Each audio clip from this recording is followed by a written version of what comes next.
फिल्स प्रमेय का निगमन किस प्रकार से होता है? तो पहले इसका स्टेटमेंट देखा जाए। फिल्स प्रमेय होती क्या है कि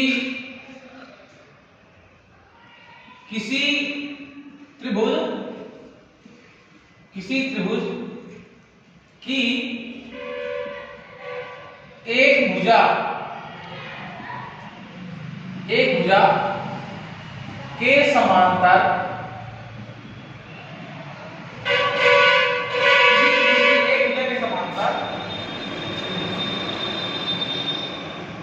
खींची गई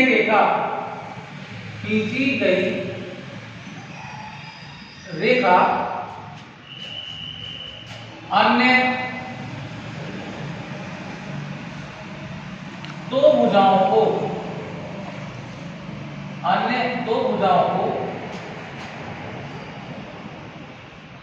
समान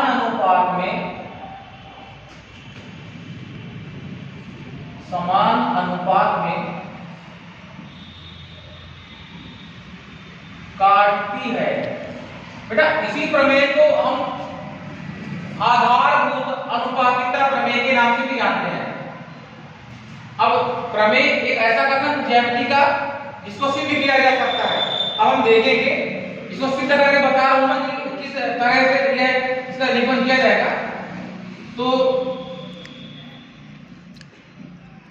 दिया है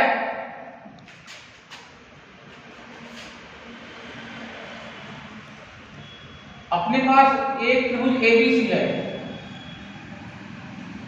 ABC, और इस त्रिभुज ABC का जो आधार BC है इसके समांतर मैंने एक रेखा खंड DE लिया, DE। तो जो हमें ज्ञात है दिया है त्रिभुज ABC में DE समांतर है BC के। और देखिए बेटा सिद्ध क्या करना है? सिद्ध करना है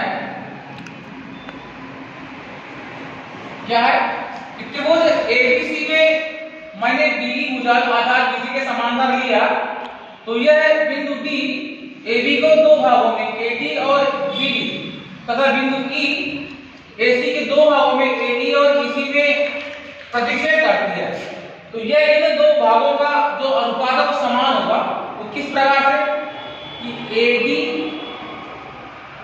बटा BD बराबर है AE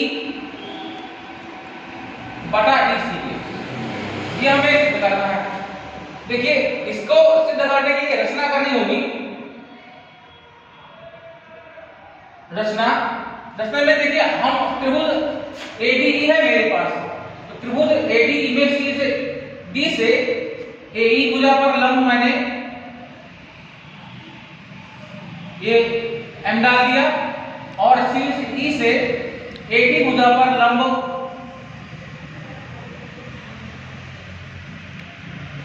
ये N है आपका, ठीक। और इसी के साथ BE और CD चीजों को मिला दिया।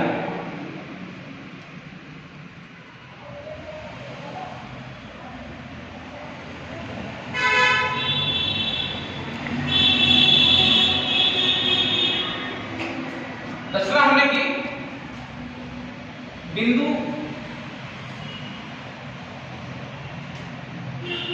D से DM लंब हो गया AE पर, कॉमा बिंदु E से EN लंब हो गया AD पर। और इसमें एक काम और कर देंगे बेटा कि CD और BE को मिलाया, CD तथा BE को मिलाया। अब देखिए उपपत्ति में करना क्या है, हमें यह दिखाना है कि AD बटे BD बराबर होता है AE बटा ईसी। अब प्रमेय के अनुसार हम सबसे पहले यह देखेंगे कि बेटा अगर एक ही त्रिभुज, जैसे मेरे पास एक त्रिभुज अपना त्रिभुज है हमारा ADE। अब त्रिभुज ADE में अगर मैं इसका क्षेत्रफल निकालना चाहूं तो बेटा कोई भी आधार और कोई भी लंब लेंगे, तो चूंकि इसमें 3 आपके शीर्ष है तो तीनों में से किसी भी शीर्ष से लंब डाला जा सकता है, और जिस भुजा पर लंब डाला जाएगा वो आधार भी उसके साथ ले लिया जाएगा, लेकिन हर एक दशा में इसका जो क्षेत्रफल होगा वो कांस्टेंट रहेगा, बदलने वाला नहीं है, यही क्षेत्रफल रहने वाला है। तो देखिए त्रिभुज का क्षेत्रफल होता है, चूंकि त्रिभुज का क्षेत्रफल 1/2 लंब गुणे आधार, लंब गुणे आधार। अब बेटा मैं क्या करूंगा कि देखेंगे कि सर्वप्रथम मैं त्रिभुज DE का क्षेत्रफल निकाल रहा हूं। त्रिभुज DE का तो क्षेत्रफल त्रिभुज ADE, ठीक, तो ये होगा 1/2 लंब गुणे आधार।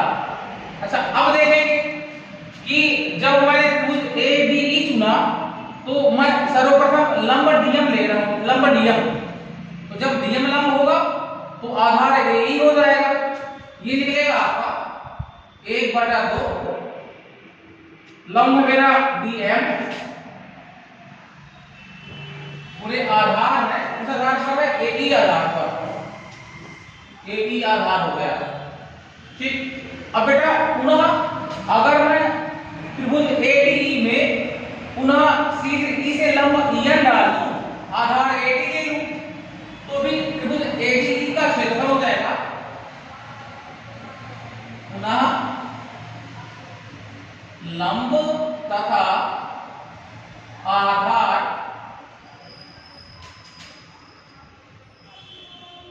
बदलने पर क्षेत्रफल त्रिभुज ADE बराबर 1/2 लंब। अब देखिए जब मैंने जब शीर्ष E लिया तो लंब EN हो गया, EN लंब EN पूरे आधार, किस आधार पर है, वो आधार मेरा AD है, AD आधार पर ये मिल गया। अच्छा देखो एक चीज जरूर ध्यान देना है कि इस त्रिभुज ADE का क्षेत्रफल कांस्टेंट है, बार बार मैं बता रहा हूं आपसे कि अगर मैं शीर्ष AB ले लेता और A से पुनः लंब डालता उस दशा में वो लंब उन्हें आधार DE, तो इनका जो क्षेत्रफल है इस त्रिभुज का, त्रिभुज ADE का कांस्टेंट रहेगा, कोई भी लंब ले लिया जाए, इसे इसमें से A B या E कोई भी ले लिया जाए। अच्छा अब देखिए कक्षा 9 में हम लोगों ने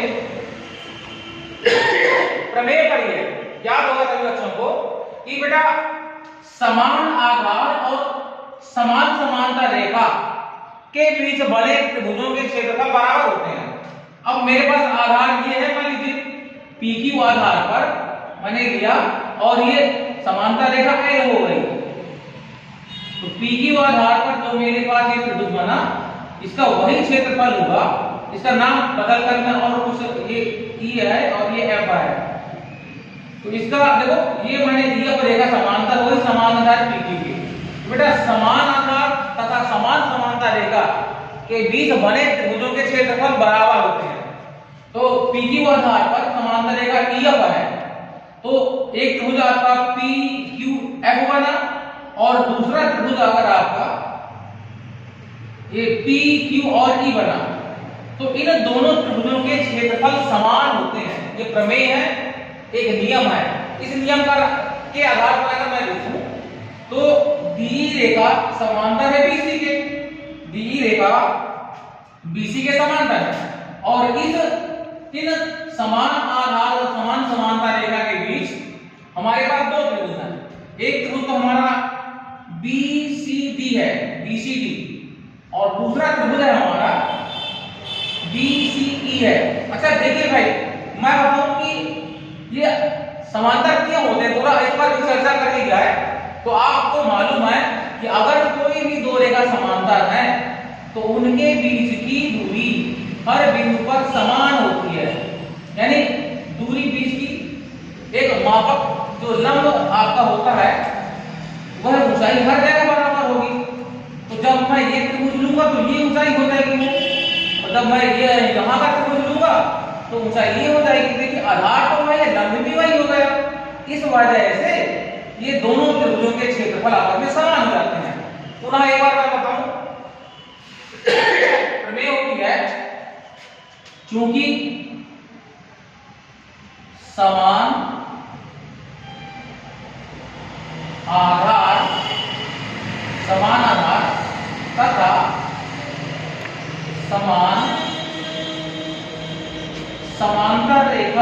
समांतर रेखा के बीच बने त्रिभुजों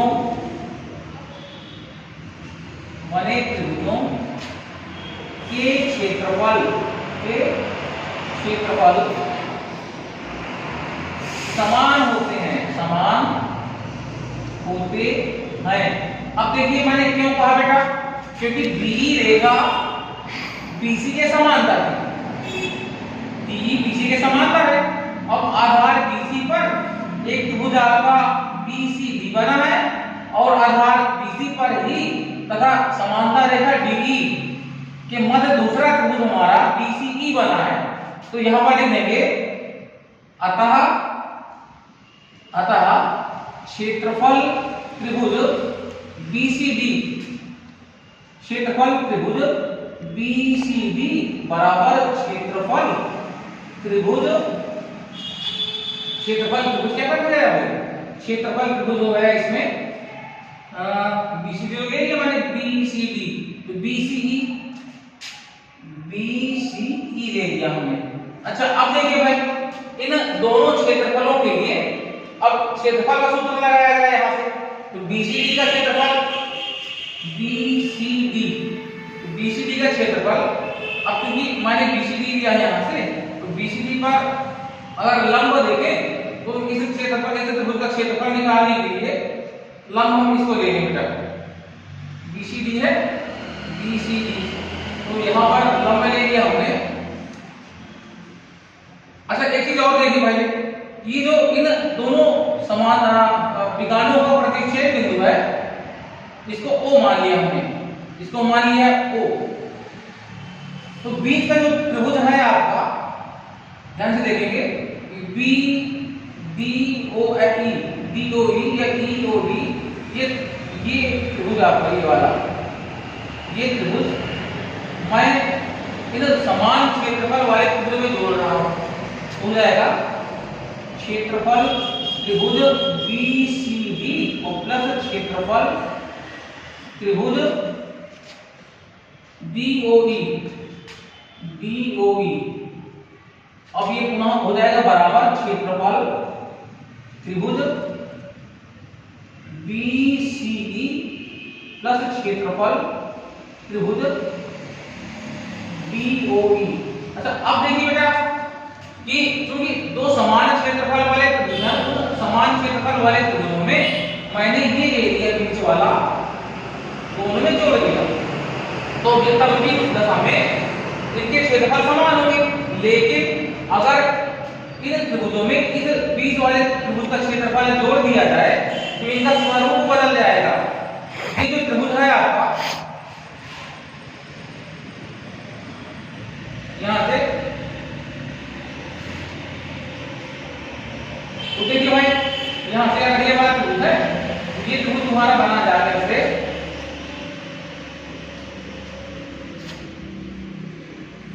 इसी प्रकार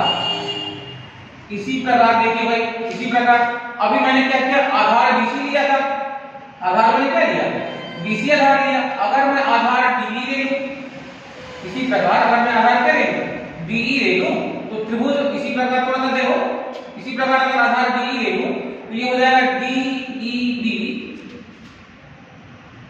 क्षेत्रफल त्रिभुज DEB बराबर क्षेत्रफल त्रिभुज DCE जैसे मैंने नीचे इस आधार पर और इस समांतर रेखा को लिया तो त्रिभुजीय वाले बन गए थे हमारे। BCD और था BCE था, उसमें से इस पार्ट को जोड़ा तो बराबर क्योंकि मैं अगर समान भाग जोड़े वो भी बराबर हो जाता है। इसी प्रकार से अगर मैं समांतर रेखा BC को ले लूं, आधार DE ले लूं, तो ये पूरा भाग कौन सा BED और BCE ये भी बराबर हो जाएंगे, समान आधार पर है। तो देखिए अब क्या करें कि इसमें बेटा इसको मैं थोड़ा सा बिगाड़ रहा हूं, अभी मैंने जो सिद्ध किया था, तो अभी मैंने आपको बताया पिछले भाग में कि एरिया मींस क्षेत्रफल त्रिभुज क्या था BED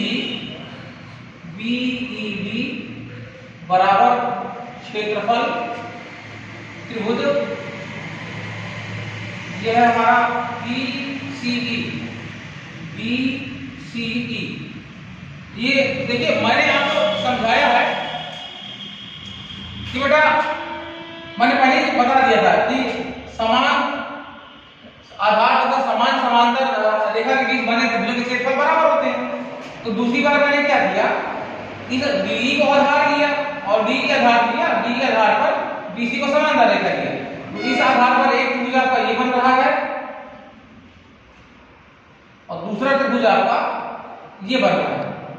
अब इन दोनों त्रिभुजों में से अगर हम एक काम करेंगे क्षेत्रफल निकालें, तो बेटा यहां से देखेंगे कि BED का जो क्षेत्रफल है, BED इसका जो क्षेत्रफल है, तो यहां पर लंब है हमारा EN, तो हो गया 1/2, लंब हो गया EN, पूरे आधार हो गया DD, आधार हो गया DD। इसी प्रकार से यहां पर 1/2 DCE लंब हो गया यहां पर EM, लंब हो गया BM और आधार हो गया EC। इस आधार पर अब चूंकि पहले मैंने त्रिभुज ADE का क्षेत्रफल आपको दो भागों में निकाला था, क्योंकि पहले मैंने बताया था कि क्षेत्रफल त्रिभुज ADE का दो भागों में क्या निकाला था बेटा, पहला भाग जो इसका निकला था जब लंब इसको लिया था EN को, उस समय निकला था 1/2 EN, आधार था AD, तथा दूसरी बार क्या निकला था जब लंब मैंने DM लिया था, तो यह निकला था मेरा कि क्षेत्रफल त्रिभुज ADE बराबर 1/2 लंब था DM और आधार का बेटा देखो किस आधार पर था, AE के आधार पर, AD आधार पर था।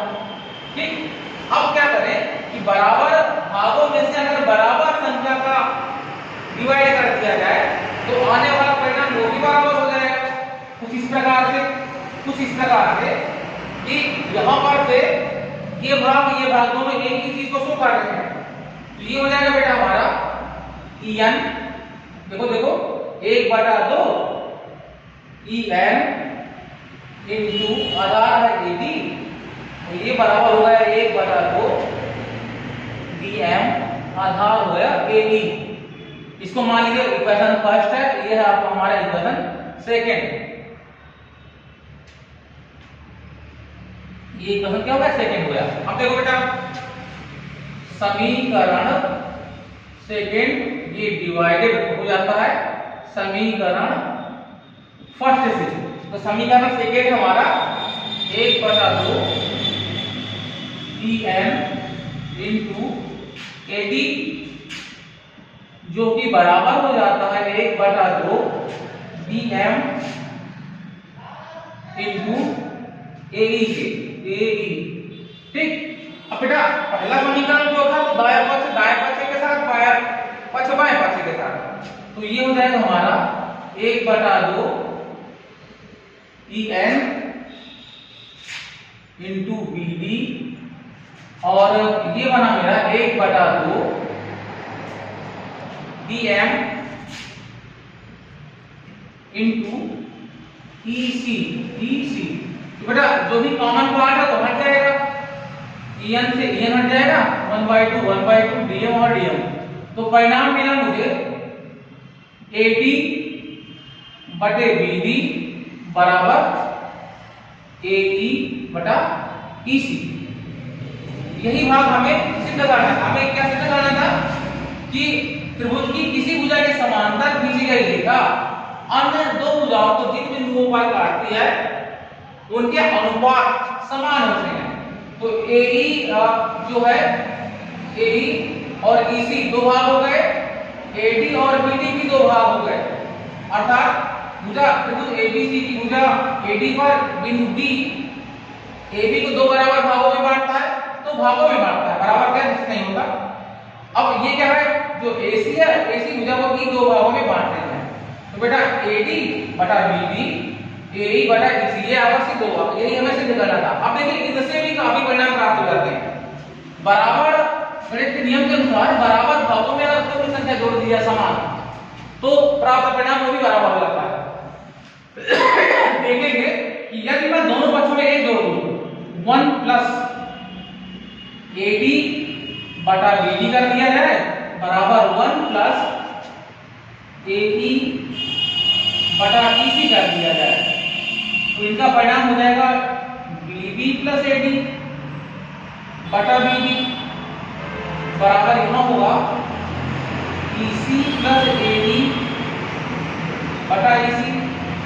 अच्छा बेटा BD प्लस AD देखिएगा, BD और AD जोड़ेंगे तो पूरा AB बन जाएगा, क्योंकि BD और प्लस AD बराबर होता है AB। और देखिए AE और CE जोड़ दिया जाए तो AC बन जाएगा, तथा ये EC और प्लस AE बराबर हो जाएगा ACD। तो ये परिणाम जब यहां रख देंगे तो मिलेगा मुझे कितना बेटा, AB बटा BD बराबर AC बटा EC। अब इनको अगर रिवर्स कर दिया जाए तो ये हो जाएगा मेरा BD बटा AB या फिर EC बटा AC। अब बेटा अगर इसको माइनस कर दिया जाए भाई, 1 को माइनस करने से आपके ढेर सारे परिणाम प्राप्त हो जाएंगे, इससे आपको ढेर सारे परिणाम प्राप्त हो जाएंगे। देखिए इसमें जैसे मैंने कहा ये बराबर हो गया, मेन परिणाम हमें ये प्राप्त करना था, अब उसकी सहायता से हमें ये भी प्राप्त हो गया। अब इसमें अगर 1 से घटा दिया जाए, ठीक, ये हो जाएगा 1 माइनस BD बटा AB बराबर 1 माइनस EC बटा AC। ये हो जाएगा आपका AB minus BD upon AB। ये हो जाएगा आपका AC minus EC upon AC। अब देखिए बेटा BD में हमने क्या किया, हमने किया AB पूरी भुजा है, उसमें मैंने BD को हटा दिया, तो होगा AD, क्या हो जाएगा बेटा AD बटा AB बराबर AC माइनस EC। AC है पूरी भुजा, EC है ये वाली भुजा, इसमें से घटाएं तो आएगा AE बटा EC। एक परिणाम ये भी प्राप्त हो जाएगा। इन सभी परिणामों का बहुतायत प्रयोग होता है जब हम इनसे संबंधित प्रश्नों को हल करेंगे। अब इसी तरह से मैं आपको एक बुक का क्वेश्चन बताऊं, तो जैसे बुक में जो अंकित प्रश्न आए उनका हम इसी प्रमेय की सहायता से यूज करेंगे। ध्यान देना हो कि प्रश्नों में जो भी कंडीशन दी गई है तो वो है दी गई कंडीशन हमारी प्रमेय या फिर समानभूत अनुपातिकता प्रमेय से मैच करनी चाहिए।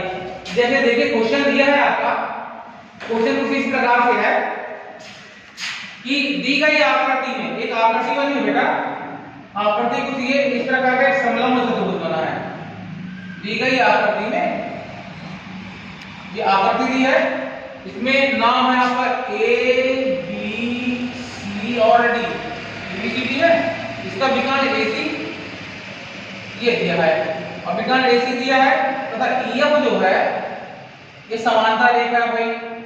EF क्या है? समांतर रेखा आधार CD के। अब क्वेश्चन एक बार पुनः देखिए, दी गई आकृति में इसमें क्या क्या दिया बेटा? आकृति में AB समांतर है EF के और EF समांतर है CD के। तो सिद्ध क्या करना है? ये हमें सिद्ध करना है, क्या सिद्ध करना है बेटा? हमें ये सिद्ध करना कि AB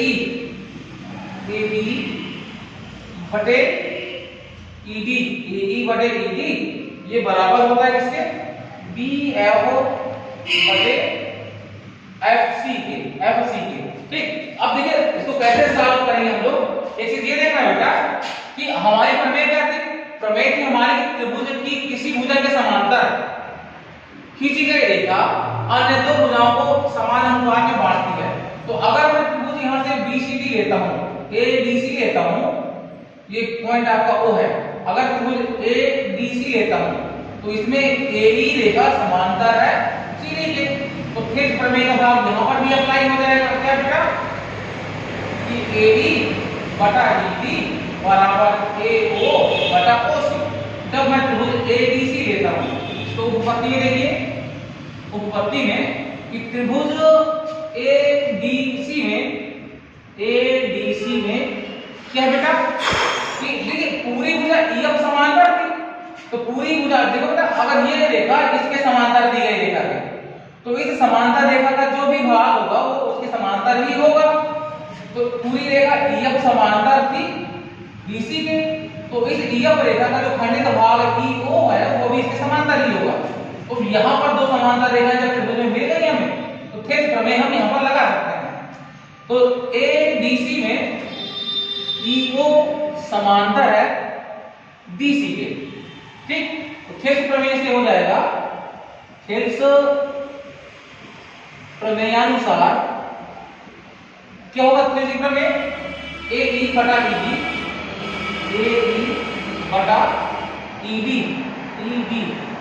बराबर AO बटा हो जाएगा OC। ये हो गया आपका पहला समीकरण। अब देखिए दूसरे के लिए क्या करें? हमें दूसरा त्रिभुज भी दिया गया है और उसमें भी यही कंडीशन हम पा रहे हैं। ध्यान देना, कोई भी प्रमेय तभी लागू होगी जब वह उसकी सारी दी गई दशाओं को पूरा करता हो।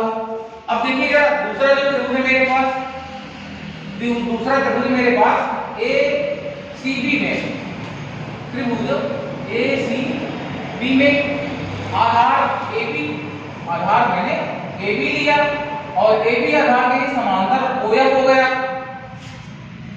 AB समांतर OF के। अब बेटा देखो यहाँ पे त्रिभुज ACB में त्रिभुज की एक भुजा के समांतर OF हो गया ना, तो अन्य जो दो भुजा AC और BC बची वो क्रमशः O और F बिंदुओं पर विभाजित हो रही है।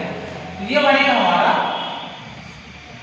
OA बटा OC बराबर BF बटा FC।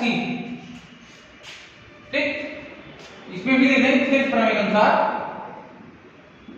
थेल्स प्रमेय के अनुसार ये हमारा है दूसरा समीकरण। अब देखिए बेटा समीकरण 1 और 2 की तुलना कर देंगे। समीकरण 1 व 2 से तो हम देखेंगे कि समीकरण 1 में क्या था? AE बटा ED बराबर था AO बटा OC। समीकरण 2 में क्या था बेटा? OA बटा OC बराबर BF बटा FC। अच्छा एक चीज और जरूर ध्यान देना कि पहले वाले समीकरण में मैंने भुजाओं का क्रम इस तरह से लिया ऊपर नीचे की ओर, और दूसरे वाले त्रिभुज में मैंने भुजाओं का क्रम कैसे दिया? इस प्रकार से लिया है। तो बेटा अभी इसके पहले जितने भी मैंने संबंध आपको सिद्ध करके वहां पर दिखाए थे कुछ समय पहले, तो उसमें मैंने दिखाया था कि भुजाओं का अनुपात सेम ही रहता है, चाहे नीचे से ऊपर की ओर हो, ऊपर से नीचे की ओर हो। अब देखिए समीकरण 1 और 2 में हो जाएगा कि AB बटा DB बराबर BF बटा FC। इस तरह से हमारा पूरा क्वेश्चन सॉल्व हो जाता है। अब ये बोर्ड परीक्षा की दृष्टि से बहुत ही महत्वपूर्ण प्रमेय है।